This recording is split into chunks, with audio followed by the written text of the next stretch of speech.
ലോകത്തിലെ ഏറ്റവും പഴക്കം ചെന്ന റോമൻ കത്തോലിക് ചർച്ച് ഏകദേശം 144 വർഷമായിട്ട് ഇപ്പോഴും പണിതുകൊണ്ടിരിക്കുന്ന 1883 പണിതു തുടങ്ങിയ ഒരു ചർച്ച് സ്പെയിനിലെ ബാഴ്സലോണയിലെ സഗ്രദ ഫാമിലിയ.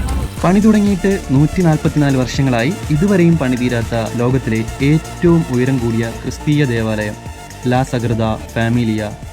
ലോകത്തിലെ ഏറ്റവും നീളം കൂടിയ കത്തോലിക്ക ദേവാലയങ്ങളിലൊന്നായ സ്പെയിനിലെ സഗ്രദ ഫാമിലിയ അതിൻ്റെ നിർമ്മാണത്തിൻ്റെ ഏറ്റവും പ്രധാന ഘട്ടം പൂർത്തിയാക്കിയിരിക്കുകയാണ്. 2 ലോക മഹായുദ്ധങ്ങൾക്കും ഇന്ത്യക്ക് സ്വാതന്ത്ര്യം കിട്ടുന്നതിനുമൊക്കെ മുൻപ് 1882 പണി തുടങ്ങിയ ഈ പള്ളിയുടെ പ്രത്യേകതകൾ എന്താണെന്നറിയാമോ? പ്രശസ്ത ശില്പി അന്തോണിയോ ഗോഡി രൂപകൽപ്പന ചെയ്ത ഈ നിർമ്മിതി കഴിഞ്ഞ 1.5 നൂറ്റാണ്ടോളമായി പണിതീരാത്ത ഒരു അത്ഭുതമായി ബാഴ്സലോണ നഗരത്തിൻ്റെ നടുവിൽ നിൽക്കുകയാണ്.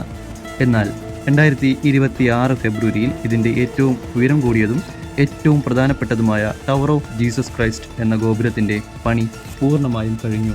172.5 മീറ്റർ ഉയരമുള്ള ഈ ഗോപുരം കൂടി ആയപ്പോൾ ജർമ്മനിയിലെ ഓൾമിൻസ്റ്റർ കെട്ടിടത്തെ മറികടന്ന് ലോകത്തിലെ ഏറ്റവും ഉയരം കൂടിയ ക്രിസ്തീയ ദേവാലയം എന്ന റെക്കോർഡ് ലാ സഗ്രദ ഫാമിലിയ സ്വന്തമാക്കിയിരിക്കുകയാണ്.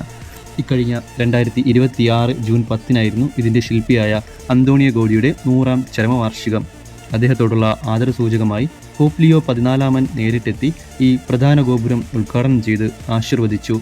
യുദ്ധങ്ങളും സാമ്പത്തിക പ്രതിസന്ധികളും കോവിഡും കാരണം വൈകിപ്പോയ പണിയാണ് ഇപ്പോൾ ഒരു നൂറ്റാണ്ടിന് ശേഷം പൂർത്തിയാക്കിയിരിക്കുന്നത്. പള്ളിയുടെ പുറംഭാഗത്തെ പണിയൊക്കെ പൂർത്തിയായെങ്കിലും അകത്തെ ചില കൊത്തുപണികളും പ്രധാന ചില കവാടവും പൂർണ്ണമായി പണിതീരാൻ 2034 വരെ സമയമെടുക്കുമെന്നാണ് അധികൃതർ പറയുന്നത്. എങ്കിലും 150 വർഷങ്ങൾക്ക് മുമ്പ് ജീവിച്ചിരുന്ന അന്തോണിയോ ഗോഡി എന്ന മനുഷ്യൻ്റെ സ്വപ്നം ഇപ്പോൾ ബാഴ്സലോണ നഗരത്തിൻ്റെ ആകാശത്തിൽ തല ഉയർത്തി നിൽക്കുകയാണ്. ലോകമെമ്പാടുമുള്ള 10 മില്യണിലധികം വിനോദസഞ്ചാരികളാണ് ഓരോ വർഷവും ഈ കലാസൃഷ്ടി കാണാൻ ഒഴുകിയെത്തുന്നത്. ക്രെയിനുകളും പണിയായുധങ്ങളുമില്ലാതെ ഈ സ്ഥലം ആരും ഇന്നേ വരെ കണ്ടിട്ടില്ല. ഇനി കുറച്ച് നാൾ കൂടി മാത്രം ശേഷം പൂർണ്ണമായും പണി കഴിഞ്ഞ ഈ വാസ്തുവിൻ്റെ അത്ഭുതം കാണാൻ ലോകം കാത്തിരിക്കുകയാണ്.